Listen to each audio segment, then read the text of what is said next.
let's start it. Welcome to the live case 10, valve and valve complex TAVR. I'm H.S. Kim from SNU Hospital. My co-moderator is Dr. Eberhard Grube from Germany. We have eminent panelists, Dr. Garot, Dr. Hayashida, Dr. Kaneko, Dr. Won-Jang Kim, Dr. Lee, Dr. Kyoung-Ha Park, Dr. Tchetche, Dr. Testa, and Dr. Udayachalerm. Okay, the live center is Clinique Pasteur, Toulouse, France. Operator is Nicolas, Dumonteil. Nicolas, can you hear us? Yeah, perfectly. Loud and clear. And you? Yeah, well, so please start your case. Yeah, thank you very much for this invitation and welcome in Clinique Pasteur. As you mentioned, we are going to see 2 live cases in a row, and I would say that the common theme is around bioprosthetic degenerescence. So maybe let's start with a presentation of the first patient, which will be a patient having had a history of aortic valve replacement in 2009. Previous slide, please.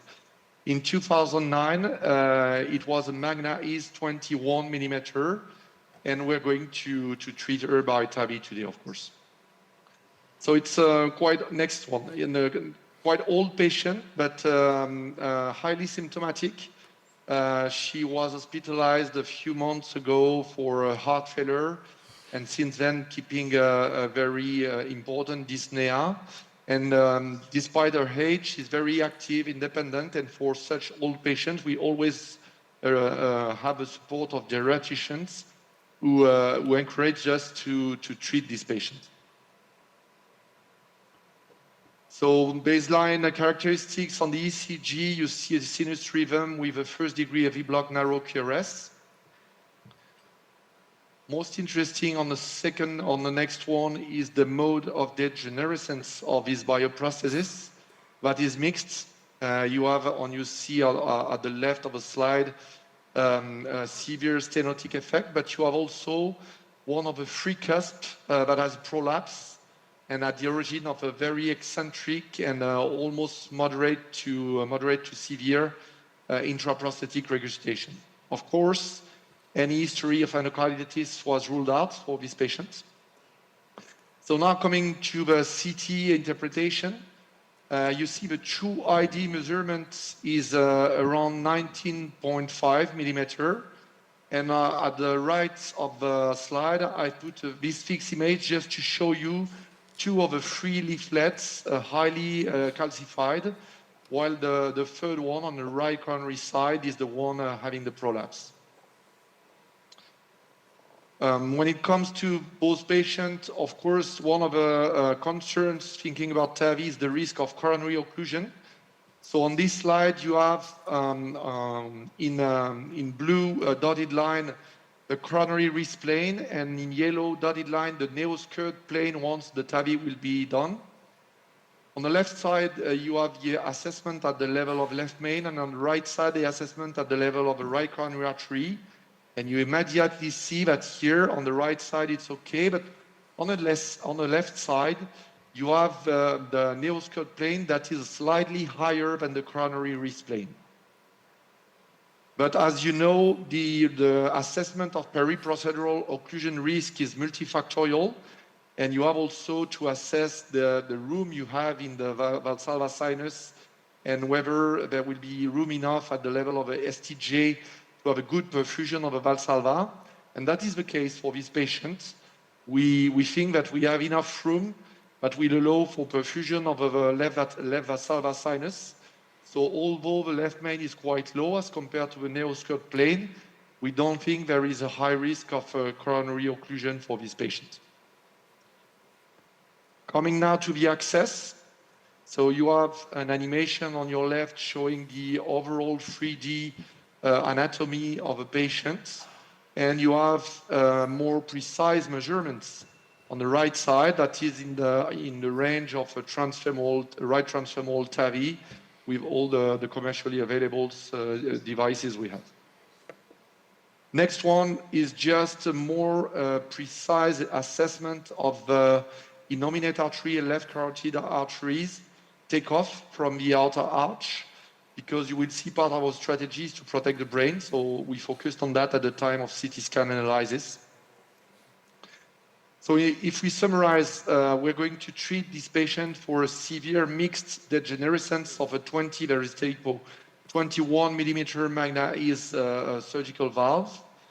The strategy is to implant a 23 millimeter Evolute Pro to protect the brain, and we'll probably have, but we'll discuss that, to proceed for a bioprosthetic valve fracture or at least remodeling.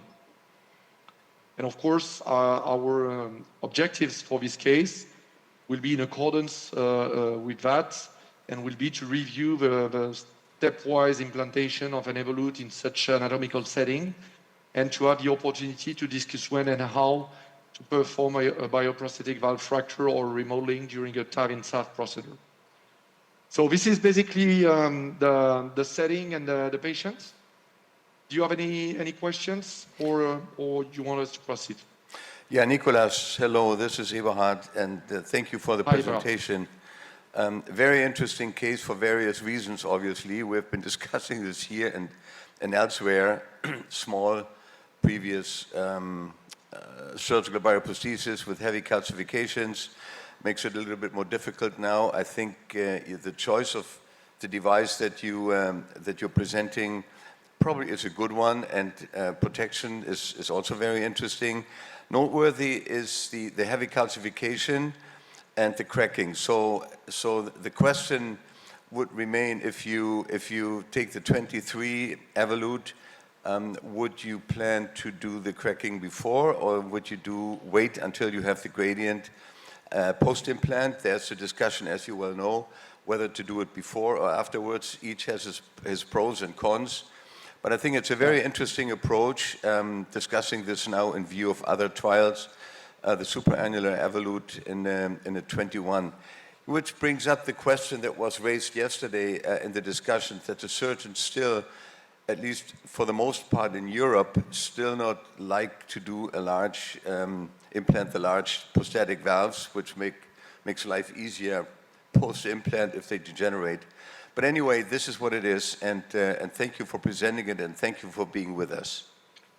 Yeah, thanks a lot, Eberhard. So you will see, and we will develop that later on in the procedure, but our choice is a kind of provisional valve remodeling, meaning that we will assess first the gradients and then decide on how and if we do the valve fracture.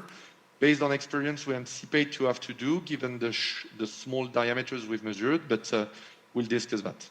What I propose is now we proceed. Bastien, my partner, because you have Didier with you today. Bastien, can you just summarize for us what we have done so far? Yeah. So the first step, we put main femoral access to the right side with 14 sheaths central. After we put the second femoral access 6 French, and at last we protect the brain with the right side radial access with the sentinel. Yeah, and you see on the screen. Yeah, you will see on the X-ray in a few seconds the recording of the sentinel placement. And you can appreciate also by looking at this very severely diseased arch, that is also, I think, an anatomical feature at risk for stroke and embolism. And so, hi, yes, Nicolas. Didier. Hi, Nicolas, Bastien, and Claire. While you are proceeding, just to add a little bit on the previous discussion, there has been recently a publication about that compared pre and post TAVI fracturing, and in fact the outcomes were better if you did it after TAVI. You have less hemodynamic issue during the procedure, and even the mortality was impacted. So the rationale is more to do the fracture after having implanted the TAVI device. But the follow-up duration of that study is very short. What we're concerned about post-fracture is it may cause damage to the alveolar valve. So if we really Antéromo droit. Ouais. evaluate the two methods, before or after fracture, we have to pursue longer term follow-up data. Yeah, that's one of the arguments to do it beforehand, even though it has not been proven, but it's a concern. And, the question, Didier, is this, when you take the 21 paramount, like in this case, and you have calcifications, if you have material while they're working, if you have material that you cannot compress, like calcium, if you have pannus, with heavy post-dil, you can really compress it further, but with calcium, you really can't do it. Would that be something to take into consideration when you do the planning? Yeah, that's a very important comment, Eberhard, and I think that's something that we have to take into consideration for the balloon size selection for fracturing. One should avoid to be too aggressive. Because you don't want to end up with any issues, because here the risk of coronary obstruction is not that high, but if you expand too much the stent frame of the new device, you may increase the risk of coronary obstruction for the patient. So you're right, the thickness of the leaflets plays a role, the calcium in particular, as well as the risk of coronary obstruction. And another reason here to do it after is the prolapse of the leaflet. There is already a leaflet prolapsing, so I guess it's wiser to do it after. So guys, maybe a few procedural considerations. While you were discussing, you saw what we started to work. Our first option, routine one, I think, to cross was AL1 plus conventional straight wire. And you saw that I struggled quite a bit and it was not successful. So after a few seconds, I decided to change for a Terimo a straight wire. That is not our routine practice in native AS to cross, and that was better. Now let's just record the basal gradients. So do you have a time, an age differentiation using protection? Meaning, with younger age you tend to do the protection, with older age not so much? I believe younger patients, especially bicuspid aortic valve stenosis, may be a really good indication of setup protection. Yeah. But this device is not available in Korea. It's too expensive, so government does not permit. One thing we should also consider, Nicolas, this is Luca Testa, good to see you again. Hi, Luca. Well, one thing is we need to consider when evaluating the possibility to do the cracking up front is the possibility of having a gross embolization, because obviously when it's native valve, native anatomy, and it's needed, you do it. However, in these specific cases, you can even cause the rupture of the leaflet and the embolization of the leaflet itself. So you may remember that when we started this experience 8 years ago, we all said, do not predilate when you're doing valve-in-valve. And I think this is still the case in 2024. If you need it, you do it afterwards, because the chances to have major complications are still relatively low. Obviously, it's a matter of concern if you expand too much, if you embolize, if you may damage the conduction system. However, this lady is 90 years old. So at some point, we need also to evaluate and balance the risk of getting some degree of transvalvular gradient at the end and risk of doing what we need to do. So it's not just the end, it's just the beginning. Luca, that was actually my question to you guys and also to Didier. A 90-year-old, there's limited activity, at least when we think about it. So how far do you push the envelope in a 90-year-old, knowing that she's not going to run a marathon, she's not going to be very active physically? Would you accept a little bit of a higher gradient in a 90-year-old than in a 65 or 70-year-old? I will personally accept a certain degree of gradient in a 90-year-old lady. You too? Yeah, me too.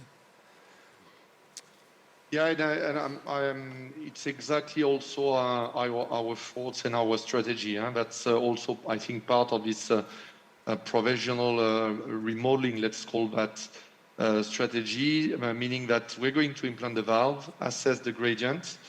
If we think that we have a residual peak-to-peak gradient that is not at all acceptable or really too high, then we will go for a BVF, and I will come back to that again, but with a conservative approach probably regarding the balloon diameter choice. Okay, so tu me suis, Christian? So he take a stiff wire, right? Okay, yeah, it's a Safari extra small. Let's let's come back because yeah, it's scratching a little bit the aorta as we couldn't see it. I'm going to come back a little bit, Bastien. Okay, and we can zoom out for our colleagues, yeah, to have a better overview. Great. Et, ok, simple guide. Et tu tireras plus quand j'arrive. Oui. Tire un peu plus. Okay, I'm going to get out again. It's Yeah, it's really the calcium that prevents you. Yeah, so what I can do here is just play a little bit maybe with the spines. Yeah, to rotate to help me cross.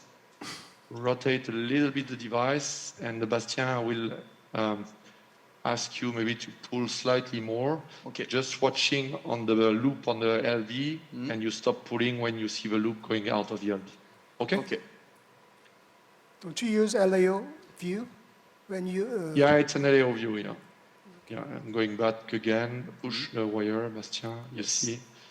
And you see those different maneuvers that are, of course, aggressive. So that's also, I think, good to have protected the brain in such situation. Let me see, Bastien. Okay, let's start here, like that. Okay. Okay, and you're going to help me cross. Okay. Yes. Thank you. And Nice. beware not to extrude the wire. Let's zoom a little bit more. Yeah, it's too much. Yeah. So this is also Okay. a critical part, as you can see, the tip. Yes, please, Garot. No, yeah, this is, I was going to say, this is just also a tricky part when you, and probably that's why also you have used the stiff wire. The tip of the evolute is pointing directly into the prosthesis, and sometimes you get, hooked up there in order to pass Exactly, it a and little you bit see easier. my concern here, Yeah. exactly. So I'm going to work, or I'm trying to work a little bit on the axis, on my trajectory, in other words.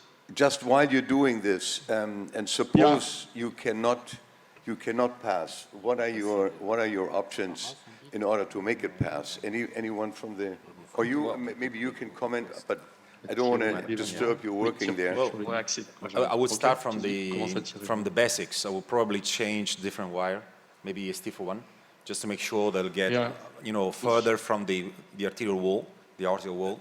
It doesn't work all the time, but definitely if with some manipulations and pulling, pushing, you usually can cross. Typically you can cross. Well, I mean, in general, we have a double wire, we have a little bit of a balloon, we can snare, all these things.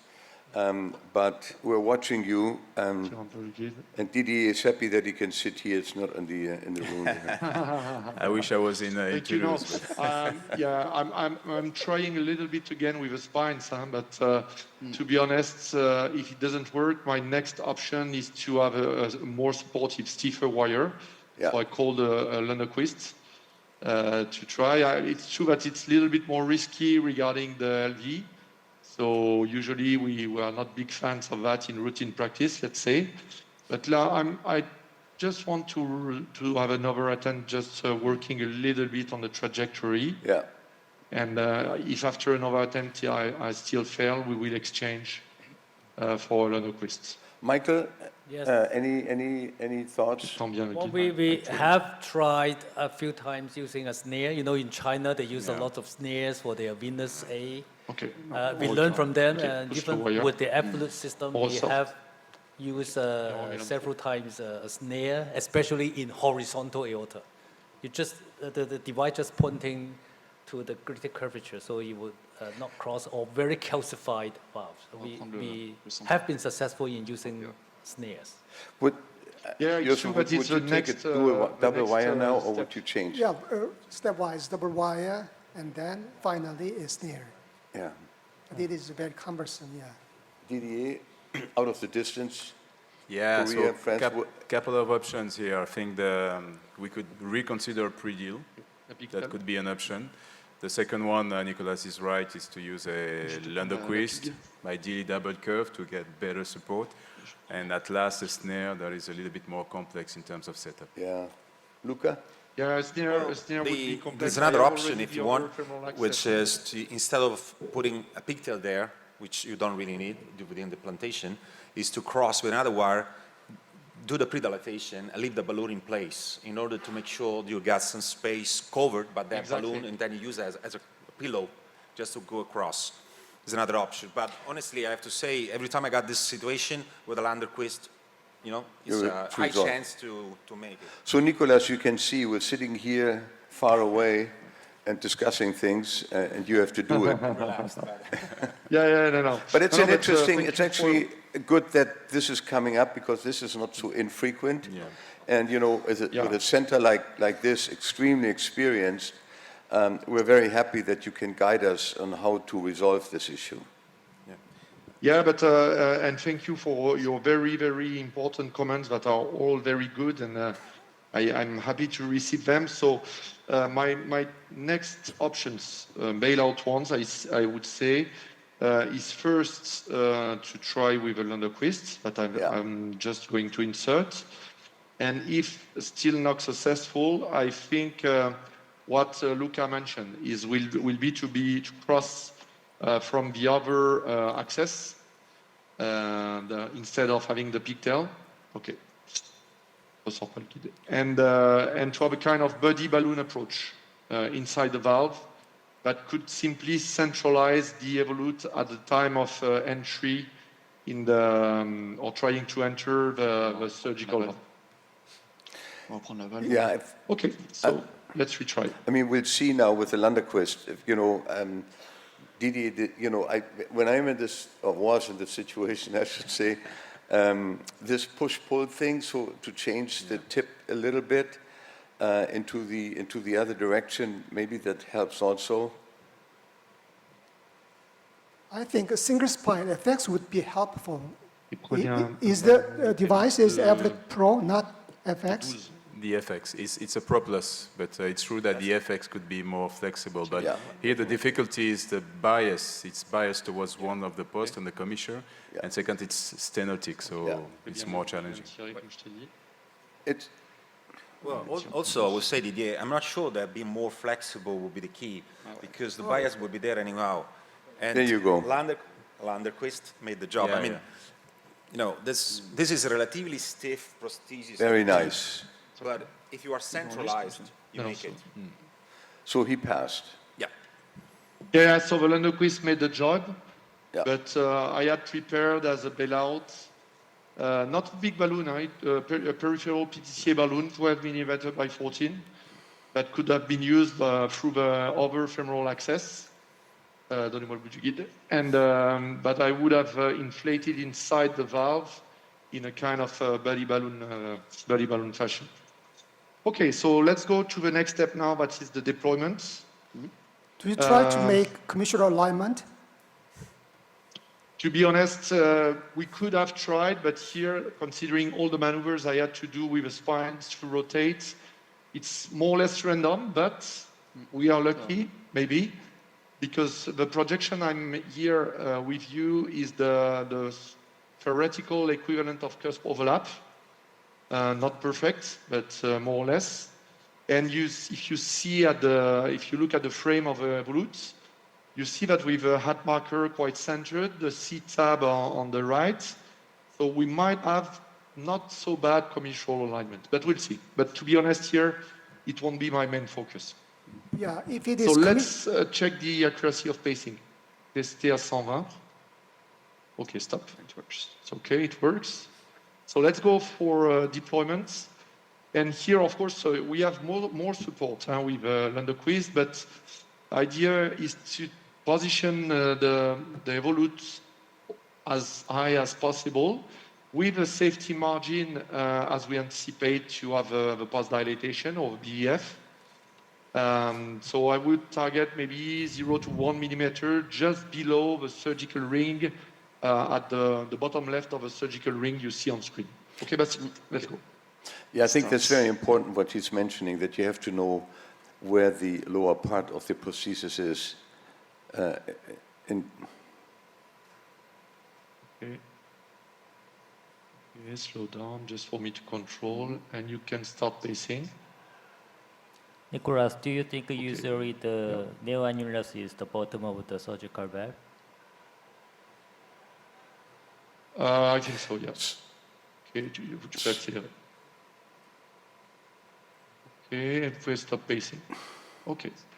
And let the patient recover a little bit, because as you saw also in the last minutes, she were less stable from the hemodynamic standpoint, probably because we were pushing quite a lot on one of the leaflets with the frame of the valve and the evolutes. So let's now, next step is to find a projection. This one maybe is not so bad, where we have a good perpendicular view to the surgical valve and to the evolute. I'm going to record without injection. C'est pas la peine d'injecter. For you to consider. And here is what we have. What do you think regarding position? I mean, Didier, why don't you? So I would go. The first move, you're right, Nico, is to let the patient recover because you have time now. But here, I would go a couple of millimeters higher, just to really take opportunity. Yeah, that's what I'm going to do. Yeah. Allez, vas-y. Stimuler. 180.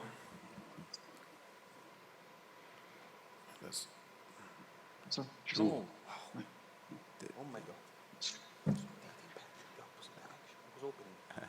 Okay. A little bit more. A little bit more. Encore.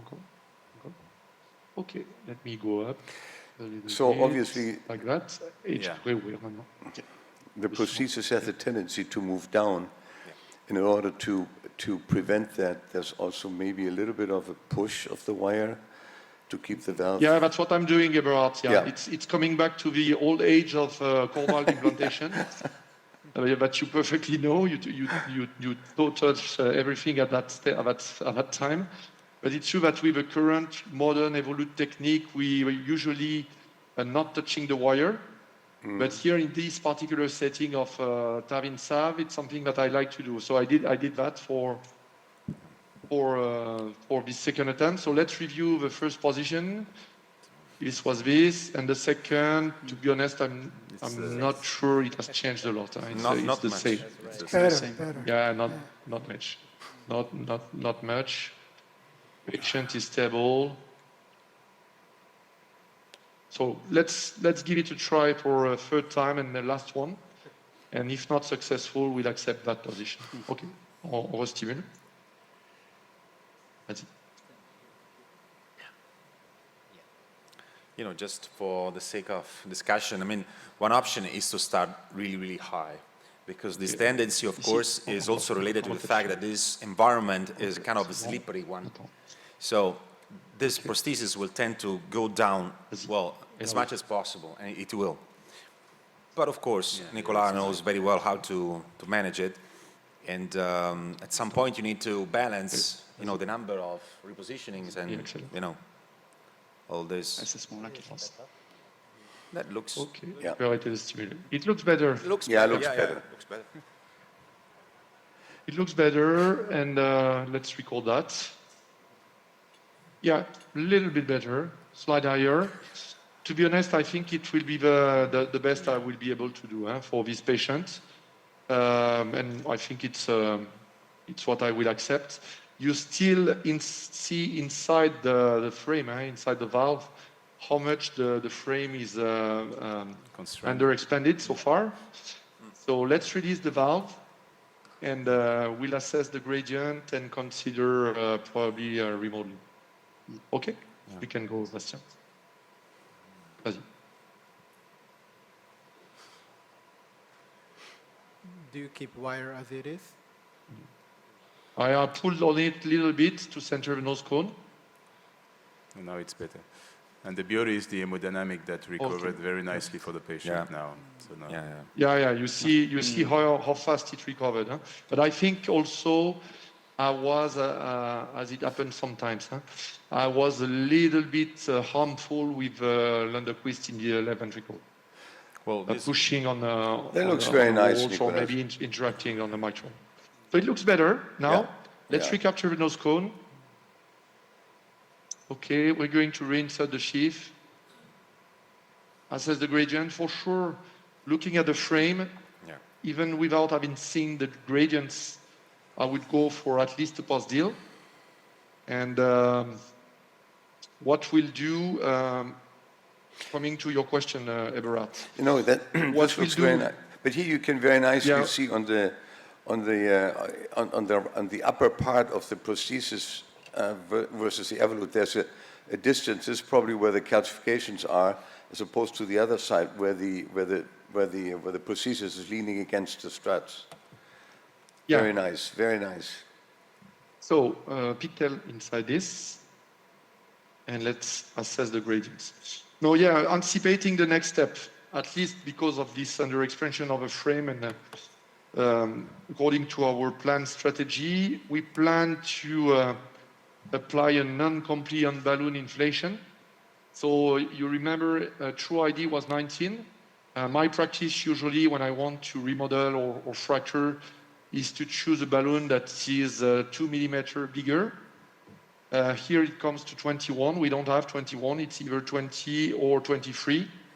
So according to the clinical stages of a patient, the frailty, the thickness of a calcification of a struts, I would opt for a more conservative approach here, meaning I would go first for a 20 millimeter Atlas inflation. And then we'll reassess the gradients and see whether something else is necessary. So I would like you now to have the hemodynamics under your eyes. Yeah, we see it. So you see it, great. So we still have a 15 peak-to-peak LV aortic gradient. That is something, of course, non-optimal. On va reprendre le Safari. In our practice, it translates at discharge on TTE on 25 to 30 mean gradient by echo. So I think we can improve that.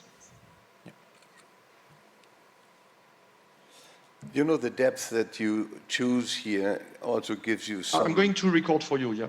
Yeah, it gives you some tolerance with post-dilatation, so exactly that the valve doesn't slip up. Yeah. Are you testing the expansion of the valve in different projections, or are you staying with the one that you're using now? No. Of course, we have to assess that in at least 2 orthogonal views. You're right, Eberhard. So let's go to what we had in mind at the beginning as a kind of cusp overlap view. That is that one. I'm recording for you. So you see, we have, I would say, an harmonious under expansion. And as a side comment, tu peux nous faire baisser un peu la tension, David, s'il te plaît? As a side comment, you see that we may have here a good commissural alignment of the transcatheter valve as compared to the surgical one. Yeah.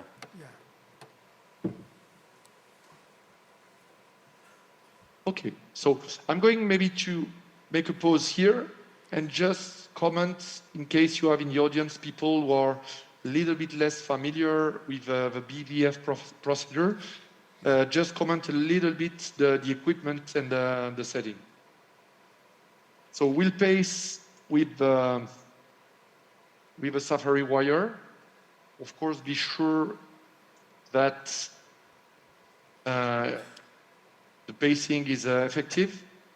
A comment I forgot to make at the beginning is that for such procedure during which we anticipate long run of pacing related to BVF, I prefer to ask the anesthesiologist to have a deeper sedation for patient comfort, because you can go for up to 30 to 45 seconds of no flow. So it's not something comfortable sometimes. And now if you can focus here, so in a few seconds you will see how we are connected to the balloon. Yeah, it's going to come. Yeah. So you have the Atlas 20 millimeter balloon. three-way stopcock, and we have two inflators connected to the three-way stopcock that is in an open position. First, operator will firstly put volume with the first inflator, and as soon as he will release it, it will be locked in this almost fully inflated position.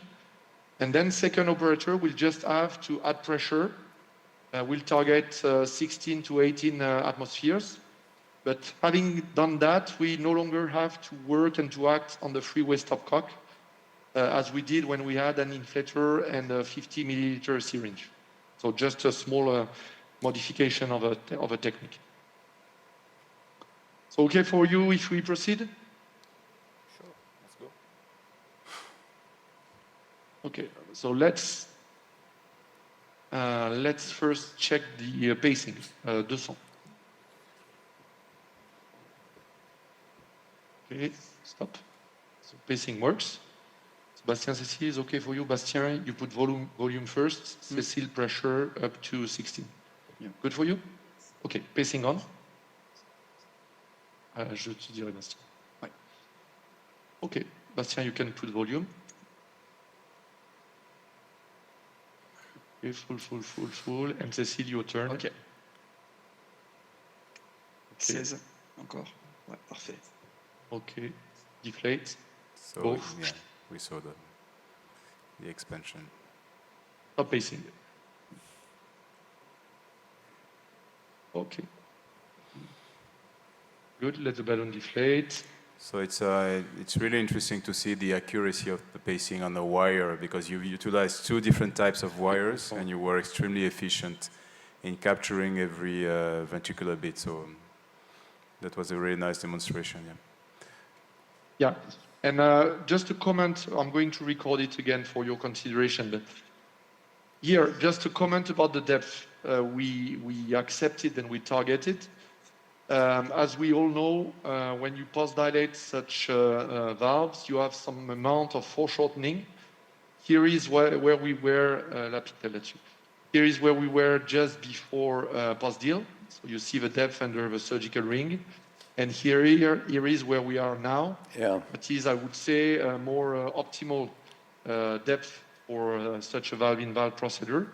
So just a comment that is important for operators to know that if you anticipate those kind of post-deal, as Eberhard was saying, you have to anticipate that with the depth of your first implantation.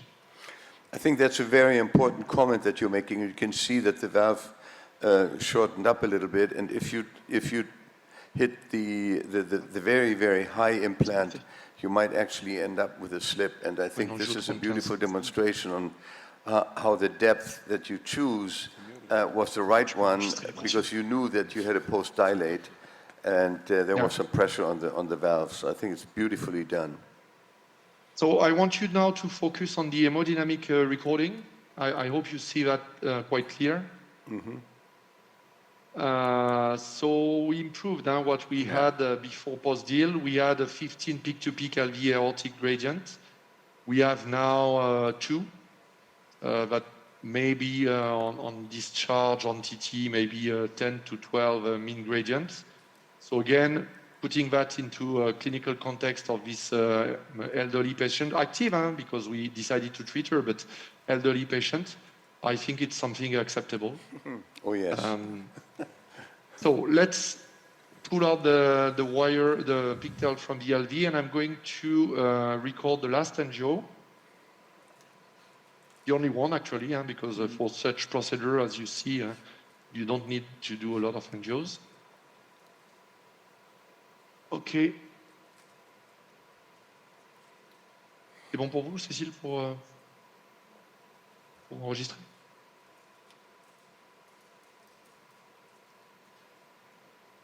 Beautiful. Nice. Okay, beautiful. And that's nice. So the comment we can make on that, so depth we discussed, hemodynamic performance of a valve we discussed.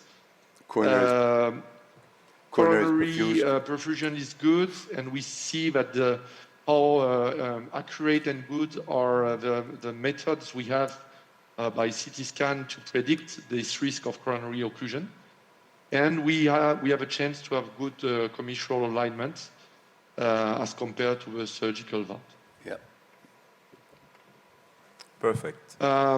So my friends, if you allow me, I'm just going to let you maybe discuss during a few minutes. Just want to thank the team who made this first live case with me. Bastien, my partner, Cécile, Caroline, and Elena, and Dr. Duterk, the anesthesiologist.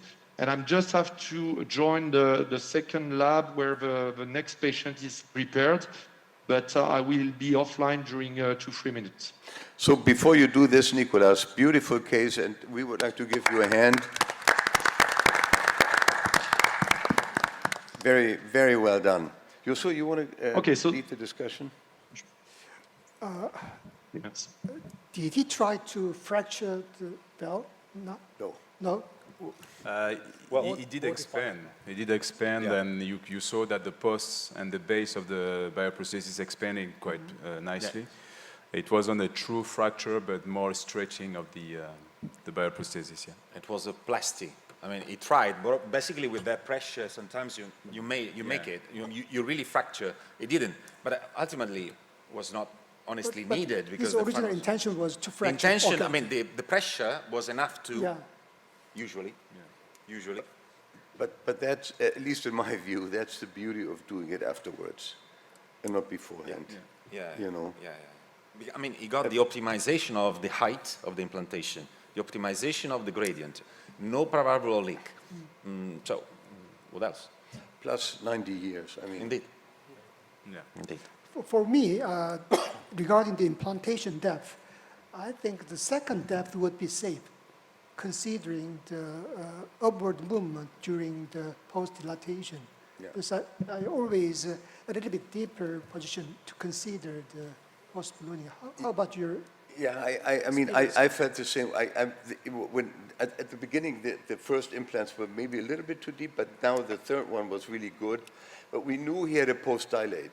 So you have to keep this in mind if you post-dilate fairly aggressively in order to compress what is compressible. The valve will move up a little bit, and that's what you saw. Also what you saw is during the dilatation, you know, that the prosthesis approached the struts of the surgical prosthesis, so there was compressible material, which basically then ended up not having a gradient. I think that that was a very well demonstrated case where you can weigh a cracking or not cracking, and I would have done the same thing. Yeah. Also, I mean, the risk of having, let's say, AV block because of the relatively low implantation is minimal as a consideration that has been, you know, surgically treated. So the risk is still in single digit, although it's relatively low. I mean, with TAVI, the AV block is very rare. Yeah. That's the reason why we can just implant a little bit deeper, considering coronary accessibility or upward movement during post. I know on the right side you have the panel. You tend to use a different valve. Would you have which valve would you have chosen here in this case? No, I think this is perfect with a self-expanding valve. Balloon expandable might have been better with that curve, with that toughness crossing, but at the end, I think it worked out very nicely. One thing I do want to mention is that the technique that they use for valve fracturing is very, very important. That four-way stopcock, that you don't really have to turn the stopcock, that saves you about 30 seconds of pacing time. So I think that technique that Nicolas was using is very, very important. I think everybody should use that. You just need a pressure stopcock that rotates completely. So, and I think that was I mean, really good. you are obviously an open-minded person. You know, how can we convince the surgeons to do the very best or the utmost for implanting a larger valve than the 21? Is this an educational process? Is this surgical skill? Is this time? How can we do this? I mean, yes, we get out of it 90 years, but suppose it's a younger one. Is it an educational process? What do you think? I think so. And all the surgical aortic root enlargement, based on the STS database, there's about 60% increased risk at 30 days. So if you add root enlargement, that surgical risk goes up by 60%. But when you look at the survival curve, it crosses about 3 years. So there's a benefit in a long term. So you're trading off the short-term risk to a long-term benefit. And if you can do it safely, I think that's the best thing. So we are actively working on the education of the surgical Kentaro, you're living with small valves, surgical valves, in your culture. Yep. What is your option? Actually, we have a lot of patients with very small valve, but the body surface area of these patients is also quite small. It's quite rare to see the severe prosthesis patient mismatch in the native areolas. But in case of the surgical valve, the surgical valve is quite sometimes we have the pressure gradient. And we tend to use the Eberhard, but nowadays we have Sapien 3 Ultra Resilia, which provides much better hemodynamic performance compared to the previous ones. So we don't hesitate to use the 20 mm Sapien 3 Ultra Resilia for this kind of a case. What is your first choice in a situation like this, valve choice? Actually, this case is 90 years old. We can use either of the case, and Eberhard provides much better lower pressure gradient, and the Sapien provides the better coronary access and lower incidence of pacemaker, as well as the acceptable hemodynamic performance. I mean, you know, I'm always tempted to sit next to my friend here who's always looking at a different valve. Would you have taken the same valve, or would you have done an actuate or a balloon expandable valve?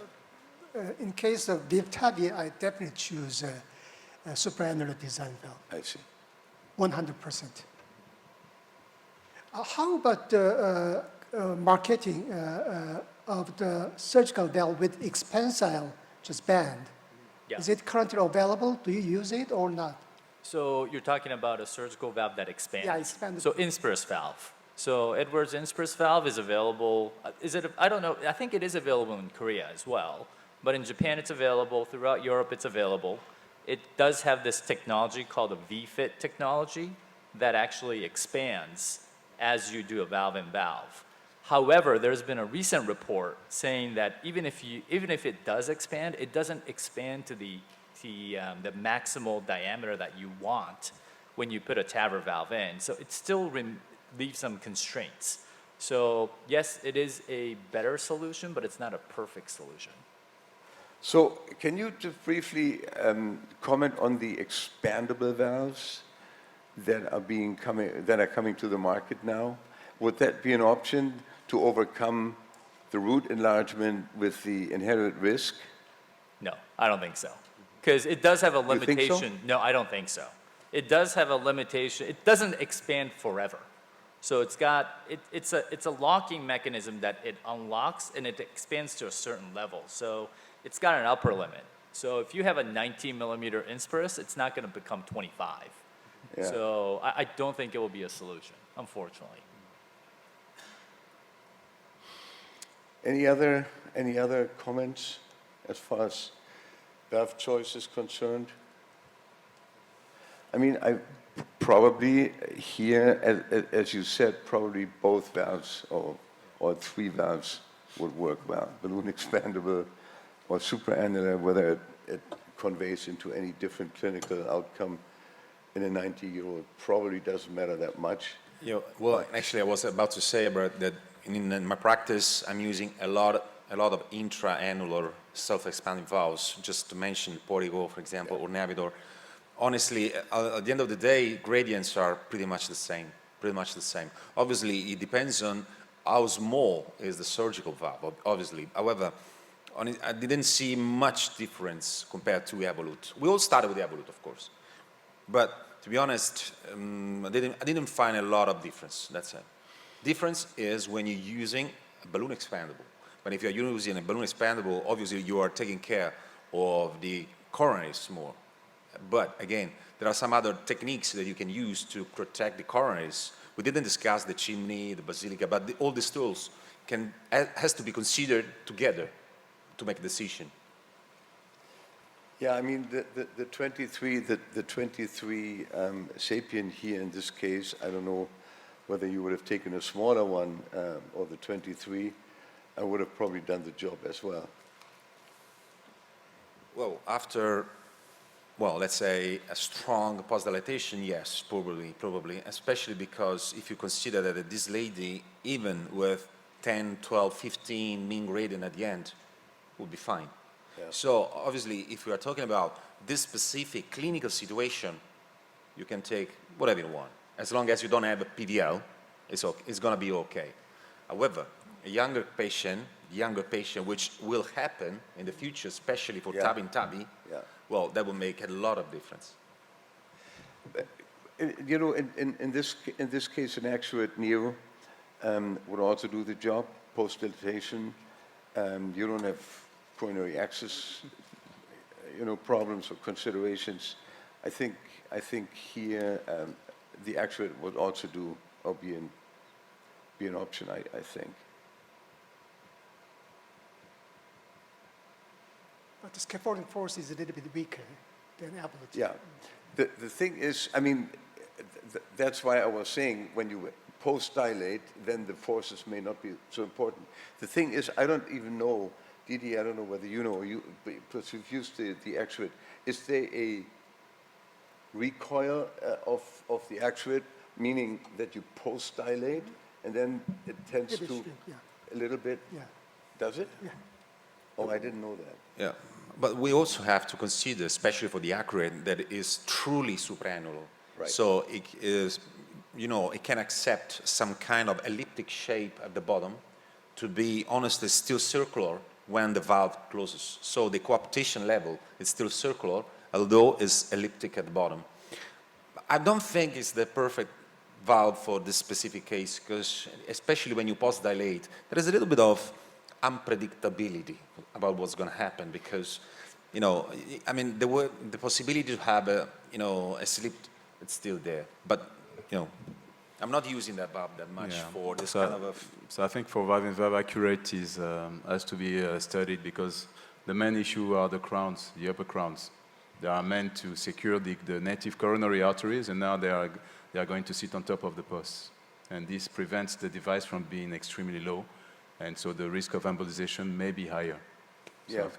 The other thing that I've noticed, Didier, or for the rest of the panel, when you post-dilate, the position of the balloon, you know, the position of the balloon here was a little bit deeper towards the ventricle. Is this something of concern that you should try to be in the middle, to don't go too deep into the ventricle in order to not have the, you know, the milking thing, that you dilate the ventricular part and move the valve up? Is this something that you should consider? Position of the balloon when you post-dilate? Yeah, I think we should consider not to be too deep with the valve, but not to be too high as well. Because if you are too high, as we said already, you may have a slip. The other point that we have to have in mind is if you have some kind of septum hypertrophy at the level of the annulus, which is very, very important, just to avoid for a device slip in the aorta. But being too deep in the LV, I'm not sure it's really something very important. Just be at the level of the annulus, I think, is okay. For us, Eberhard, we, as you said, we usually would put it like it more in the middle, and then add a little push on the balloon as you inflate, so that it won't have a tendency to move up. Just a little push on the balloon during inflation and deflation. Yeah. But, you know, especially with the accurate, one of the real problem is, Didier mentioned before, is the upper crown, because if it's just interacting too much with the post of the surgical valve, you really have the risk of a pop-out. I mean, ultimately, and this is probably the bottom line, the self-expanding valves that you can recapture much more forgiving. Because we have seen in this case, I mean, Nicolas was not happy with the first implantation, was not happy with the second, so the third was perfect, just perfect. I mean, having this possibility is something that honestly is of big value, especially when you have this situation that is honestly a slippery environment. So I would say, let's say, on the big numbers, generally speaking, having the possibility to recapture, let's say, multiple times, is something that you should value, especially for valve-in-valve. Well, particularly if you go to a younger age when the gradient really becomes important, then you try to optimize it. Exactly. Regarding the balloon position, there are subtle difference between two companies. Medtronic, Evolut, does not concern about high position ballooning. But Boston Scientific and Accurate, they just insist a deeper position of balloon. Just approximate marker of balloon should be center of post to avoid damage into the suture point.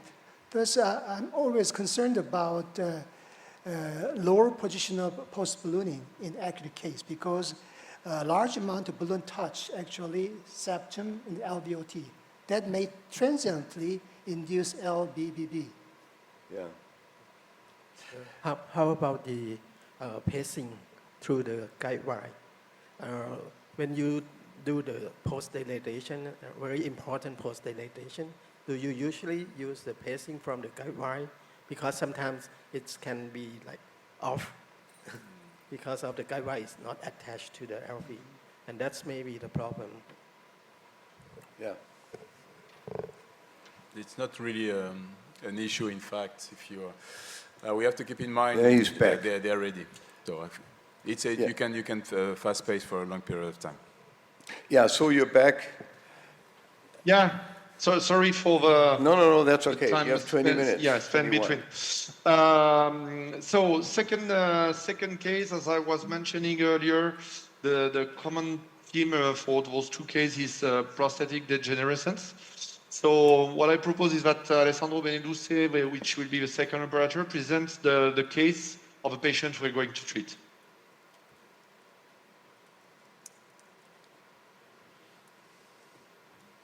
So we're going to come back to the first slide. So Alessandro, basically, it's again, old patient. Okay. So welcome to Clinique Pasteur Hybrid Room. So the next case we're going to do today is a TAV case. Basically, we're going to treat a degenerated 29 millimeters Evolut Pro, which was implanted in 2018. Next slide, please. And our patient today is a very active 88 years old gentleman with a history of diabetes, hypertension, hyperlipidemia, and previous PCI for coronary artery disease, who is symptomatic for dyspnea and had a recent hospitalization for heart failure. His ECG, next slide please, his ECG shows some conduction disturbances, first degree AV block, and a complete left bundle branch block. Next slide. Okay, and the pre-procedural workup showed structural valve deterioration, a stenotic type with a high gradient, fibrotic leaflets, 40% left ventricular ejection fraction, and no significant proximal coronary artery disease. You can appreciate, next slide please, you can appreciate the high gradient and leaflet thickening in these images from echocardiography. Next slide. And now we're going to move to the next step, which is the most important step for pre-procedural planning, which is the CT scan analysis. So the first step is to clearly understand the landmarks of this valve that we're going to treat. And especially in this case, we're going to refer to the nodes of the Evolut valve. And we're going to perform a CT scan analysis and measurements of area and perimeter of this valve moving from the inflow up to node 6, which is the top of the commissural post, and so the maximum height of the neoskirt. And we're going to use these measurements in a while, but first I would like you to focus on node 4 and node 6, which represent respectively the lowest and the highest possible implant positions for a second balloon expandable valve. Next slide. So the next step is to understand the risk to the coronary arteries, and you can see it from this analysis that actually the maximum neoskirt plane is below the level of the coronary risk plane, which is the level of the lowest coronary ostium, and so we can consider this patient at low risk for coronary obstruction, and we can skip the VTA assessment. Next slide, please. So now is the time to select the implant position for our second valve. We decided to go for low implant at node 4, balancing between the risk of leaflet overhang and neoskirt height. And then we went back to the measurements we've done before, and we select the measurements at the level of the landing zone of our valve. And next slide, please. actually, despite the first valve being a 29 millimeter Evolute Pro, which would have called for a 26 millimeter balloon expandable valve, actually we found a 22.9 millimeters diameter, which leads us to select a smaller valve for this case, and so we're going to go with the Sapien 3 23 millimeters in this case. Next slide. So the femoral access route is quite straightforward, no particular issues except some tortuosity in the right iliofemoral axis. Next slide, please. And next slide. And regarding medications, the patient is already on aspirin. We gave him 3,000 units of heparin to target an ACT of 200 at the beginning of the procedure.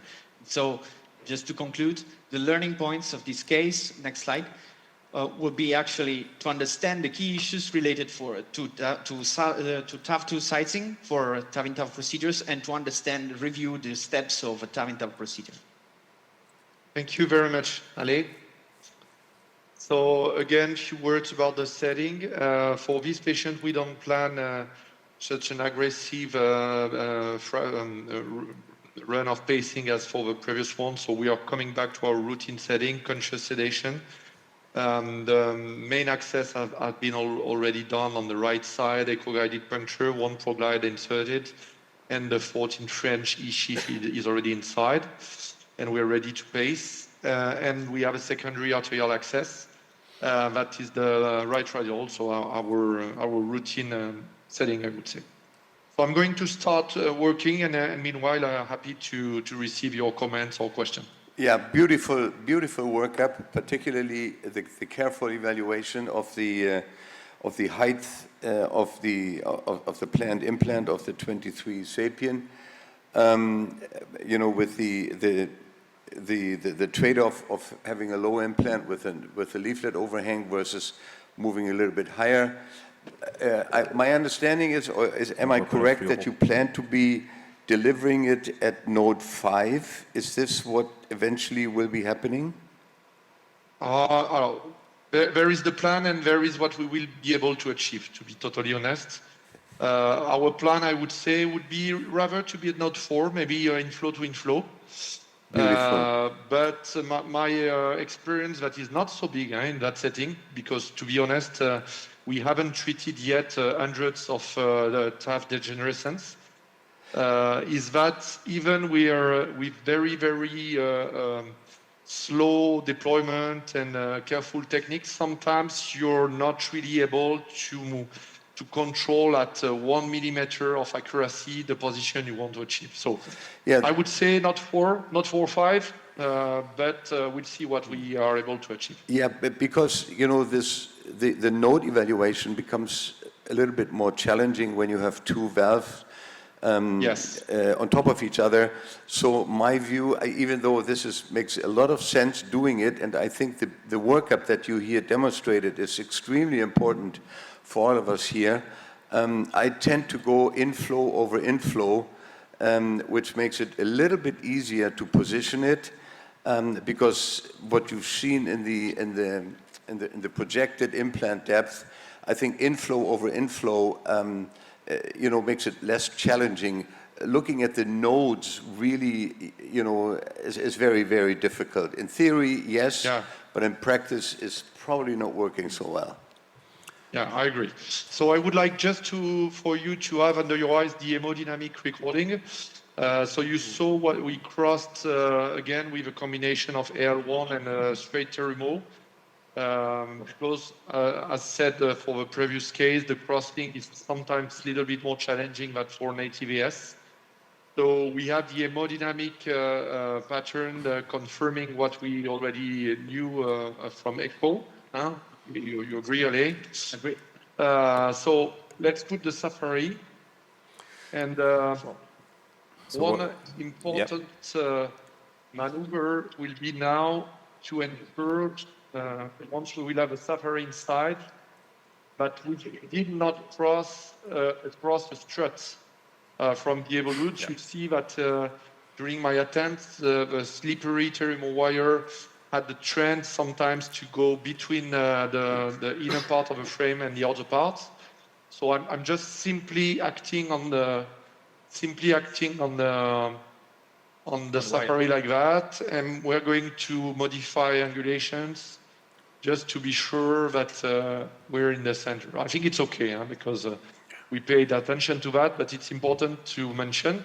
Here it's an old valve, so the outflow is more or less endothelialized, but in case it's a more recent one, then you have a real risk to cross through an outflow strut. So it looks okay. Yeah, it looks nice. I just wanted to comment on the depth and the device choice. So I would say that rather than the depth of implant, what is really important and what you guys did is to select the appropriate valve size for the S3, because we have to keep in mind that you're going to expand it in a constrained environment. So if you choose a 26 millimeter device, it's not going to foreshorten, so you're going to end up with something that is elongated. And if it is elongated, it's going to increase and fully maximize the height of the neoskirt. That's why here a 23 makes sense, because it's going to appropriately circularize and expand and foreshorten from both ends. I wanted to ask you, Eberhard, because you say bottom to bottom. Here the depth of implant is about 7 millimeter below the annulus. We saw it on the CT scan. Is it going to change a little bit your depth of implant for the S3, or are you going to align both inflows? Well, that's what I said. I think this whole node business is a little bit theoretical, because you can't really count the nodes when you implant. So I think what is important is there a question from the auditorium? Yeah, I'll wait until you finish. Go ahead. No, go ahead. That's more important. I just wonder, what's your opinion, how much this leaflet overhang is really significant with the stiff sapien valve holding the leaflets away? I understand the concept, but I don't know how much does this affect. Very good question. If I can, at the moment we have no clue to say that the leaflet overhanging is a problem. We all understand that it's logic that it will create turbulence, and probably has an impact on durability, on the possibility to have sinus thrombosis. This is just theoretical. But indeed, in keeping with what Eberhard just said, probably if we need to teach to our younger colleagues how to do this kind of procedure, going inflow to inflow is the basic, is the easiest way, especially because looking at the nodes of the Medtronic is not that easy. They did perfectly, of course. I think in this case, though, if in this case, if you put it really low and have a leaflet overhanging, there will be a stenosis, right? Because the valve leaflet's degenerated. So in this case, you can have a residual stenosis, which can be ballooned later on, right? Yeah, well, so I don't in think theory, you are totally right. Yes, but deteriorated valve, I think it's, the overhanging does become a stenosis. Yeah, well, but you need also to consider that, especially while implanting a sapien, you are going to use a balloon that is much longer than the prosthesis itself. Right. So you will balloon in those hanging leaflets. So it will open. So theoretically, yes. So he's moving to a critical part here now. No, we are politely listening to you, because all your points are very interesting and crucial, of course. But thank you. May I come back to you, Nico, with that question? Look at the implant depth.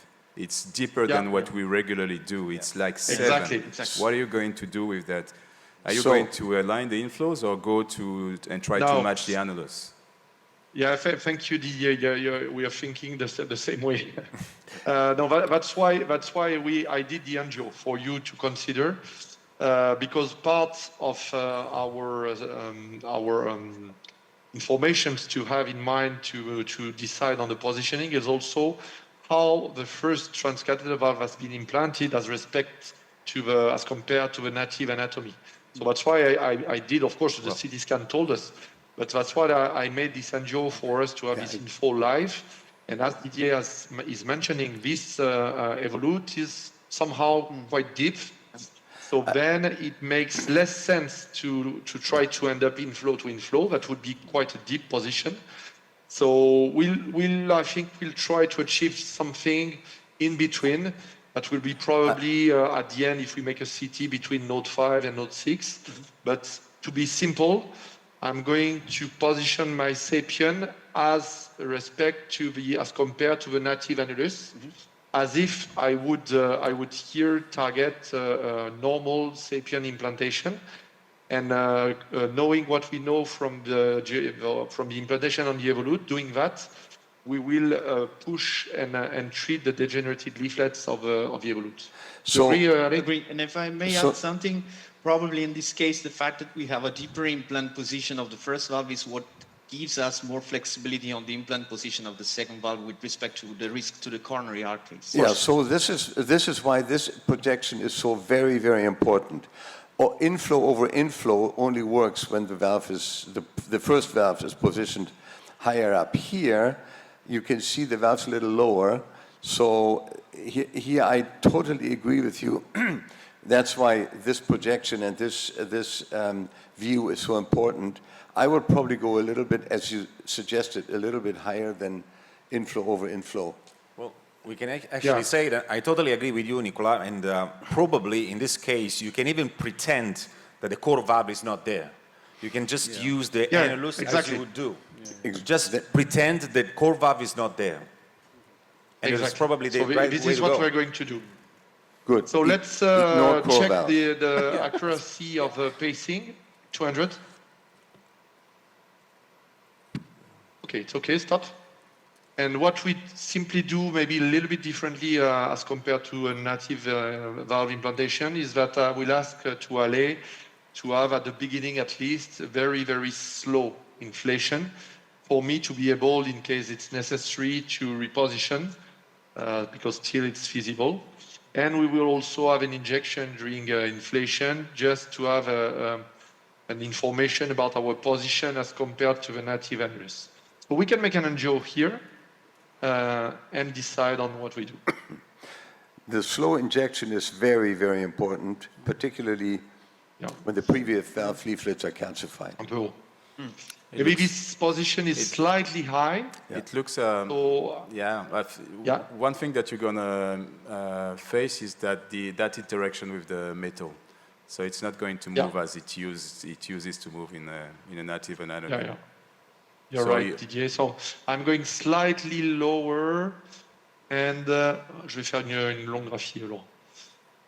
And let's go for that position, and we'll try to adapt. Okay, so pacing on. I think that's excellent. Injection. Ok, vas-y Alessandro. Okay.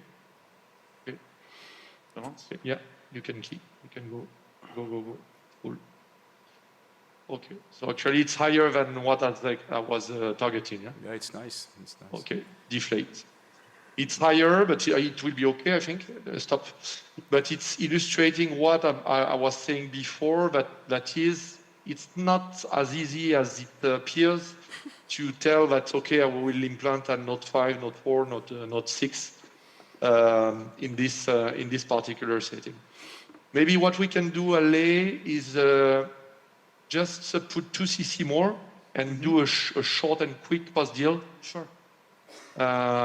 Because we see, I'm not injecting, but we see that we have the thickness of a leaflet, and let's try to expand as much as possible. Yeah, it's okay. On va restimuler à 200.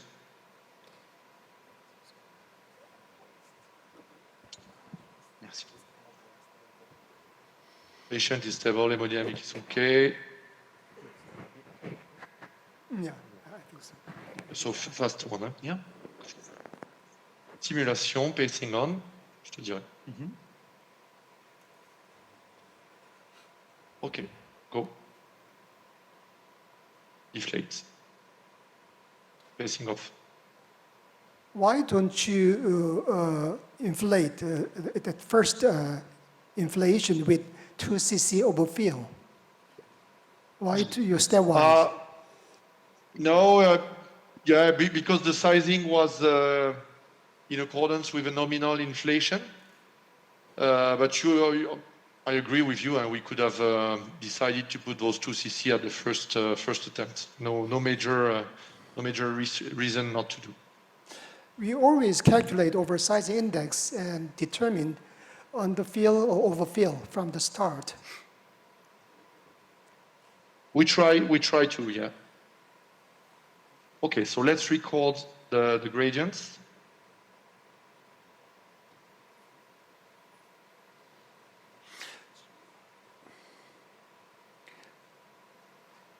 So this is the challenge that we see when you do a balloon expandable in an evolute. Even more difficult. Here it's fibrotic leaflets and not calcified. When you have calcified leaflets, you know, the second valve, the balloon expandable, is trying to move up. So you really have to sometimes actively push down. And as Nicolas said, you know, it moved up a little bit. It's a very challenge. But you can see also the node counting. It's not really. Yeah, you're totally right, Eberhard. And what I propose is, because we have a few minutes to do, let's review together the deployment. Very nice. Because it's very interesting. And look, pay attention. I'm going to pause just to describe what we're going to see. Pay attention first of the movement of a prosthesis related to the early inflation of the ventricular part of the balloon. And you will see that my initial positioning was where I wanted the prosthesis to land. Right. And then the ventricular part of the balloon inflates and it goes slightly up. And then you see, looking at the catheter, that I'm pushing actively. Yeah. But at the end of the day, it is not efficient enough to come back to my initial target position. So now, having said that, let's review it. But it's very good. It's just a challenge. I mean, this is what we all know. And so you see, it inflates, goes up, and then I'm pushing on the catheter. You see that? Yes, you can see. But I'm stuck. Yeah. And there has to be a decent push, because if you push too much, then you push the valve down. So this was very well done. We just recognize here for the audience and for us how a balloon expandable in a previously calcified valve is not all that easy. Some things that we have to consider, but it's beautifully done as usual from you. Okay, so you have the hemodynamic live recording. Looks peak-to-peak gradient is around 3 to 4. So that's okay. And to be totally honest, from technical standpoint, I don't see what we could do to improve that even furthermore.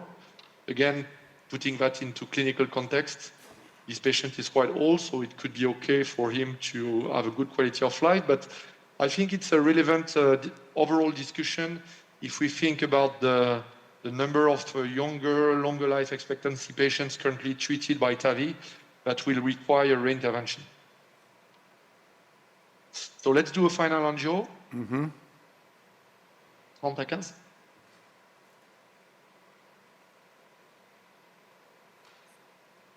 Beautiful. Okay.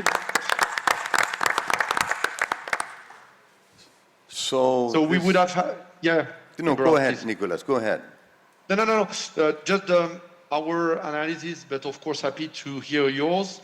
We would have had here, as compared to the native anatomy, ground zero, very high implantation. That is, again, a little bit higher than what we declared and initially targeted, but hopefully that was allowed and well tolerated in this patient because of the overall aortic root anatomy without risk of coronary occlusion. So hemodynamic outcome is okay. So I think we just have now to close the access. And it's up to you, Eberhard and my friends, if you want to keep discussing about other things or stay with us while we close. I think while you are closing, Nico, would you do just a quick scene run on the stand frame, and we let you close and discuss about what we see? Because just to highlight the fact that it's the S3 cannot foreshorten appropriately. Even if it was nicely sized, it's not feasible because of the metallic interaction, and you see that it's longer, it's taller than what we usually see. Well, this was a very, very insightful and excellent demonstration of not only skilled operators, but also the discussion, the workup, and the final results were excellent. We're used to this high performance from Toulouse. So thank you very, very much to you, Greetings from Korea and to the team. The patient is waking up, I can see. And, and he wants to live. Yeah, and we thank you for doing this for us. It was very insightful, very instructive, and we give you a big hand for the 2 cases that you did. Thank you very much, and bye-bye. And I thank you very much, Nicolas. Bravo. Excellent. Didier, you can be proud. I am proud. He's always proud. Very, very educational. Yeah, very, very nice, very nice. But you know, it's always fun to watch these people. You know, even if it's not just absolutely ideal, but they know how to handle things, and it's very insightful. And the 2 cases were very instructive, actually. Yep. So thank you very much. We're wishing you a wonderful gala tonight, and let's reconvene in the morning if we are still sober.